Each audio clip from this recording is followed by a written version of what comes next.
किसानों पर और आंदोलन पर रामचंद्र जांगड़ा भाजपा नेता ने कुछ टिप्पणी की है। देखिए, भाजपा नेता जो जांगड़ा है रामचंद्र जांगड़ा, उन्होंने बहुत घटिया टिप्पणी की है। उससे उनकी मानसिकता का पता चलता है। तो उन्होंने दो बातें कही हैं। एक तो ये कही है कि जहाँ पे आंदोलन उसके आसपास की 700 लड़कियां गायब हैं, वो किसानों पर इतना भद्दा इल्जाम लगाना चाहते हैं।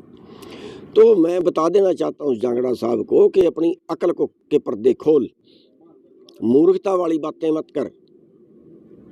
कई बार सोशल मीडिया पे आ गया है कि पिछले 2 साल में भारत से 12 लाख लड़कियां गायब हैं। वो 12 लाख लड़कियां कहाँ गई? बीजेपी ने गायब की क्या? या आपकी सरकार का निकम्मापन है क्या? ढूंढ पाए क्या उनको? वो कहाँ गई? इससे निकम्मापन और क्या हो सकता है? अपने निकम्मापन को किसानों पे थोप रहा है, एक बात। दूसरा, वो कह रहा है कि पंजाब के नशेड़ी आए, उन्होंने हरियाणा में नशा फैला दिया। ये नशा आंदोलन के बाद फैला, उसके पहले नहीं था। 2002 में हमने आंदोलन किया था नशे के खिलाफ। और नशा अगर हरियाणा में है तो फिर हरियाणा की सरकार का निकम्मापन होगा ना। हरियाणा की सरकार का निकम्मापन हो गया। और इसको बेअकल को इतना पता नहीं है कि सरकार तो तुम्हारी है हरियाणा में। कैसे नशा फैल गया? कहाँ है तुम्हारा कंट्रोल? और अगर उनको फिर कोई वो है ना कि अगर अपना निकम्मापन को सिद्ध करना है तो फिर लाओ मेरे को देव कमांड का गृह मंत्रालय दे दो 1 महीने के लिए। बताना कैसे नशा बिकता है हरियाणा में। और उसकी अकल को दुरुस्त करने के लिए मैं बता देना चाहता हूँ कि अडानी के अड्डे से, अडानी जो इनका बॉस है, उस अडानी के अड्डे से 30,000 करोड़ की स्मैक पकड़ी गई। 30,000 करोड़ की। वहां पंजाब नहीं है, वहां गुजरात है।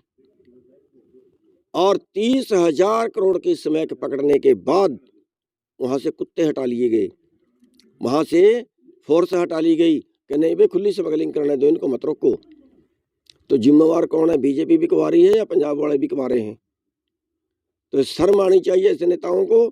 और मैं बीजेपी को कहना चाहता हूं कि ऐसे नेताओं को पार्टी से किनारा करें और उसको माफी मांगनी चाहिए किसानों से।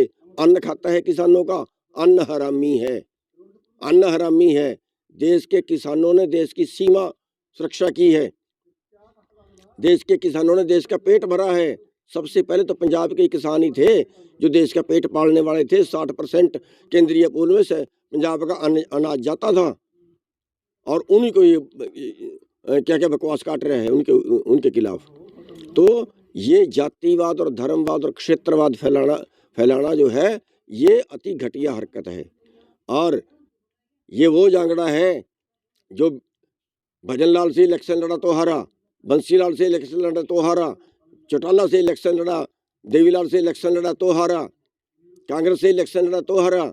अब बीजेपी ने पता नहीं कैसे इसको राज्यसभा में ले लिया। मैं बीजेपी को भी कहना चाहता हूं कि ऐसे आदमियों का इलाज करे, इनकी जुबान पे लगाम दे। हमसे जुड़े रहने के लिए हमारे YouTube चैनल को सब्सक्राइब करें और नई वीडियो की नोटिफिकेशन के लिए बेल आइकॉन को दबाएं। अगर आप ये वीडियो Facebook पर देख रहे हैं तो लाइक जरूर करें और ज्यादा से ज्यादा शेयर करें। धन्यवाद।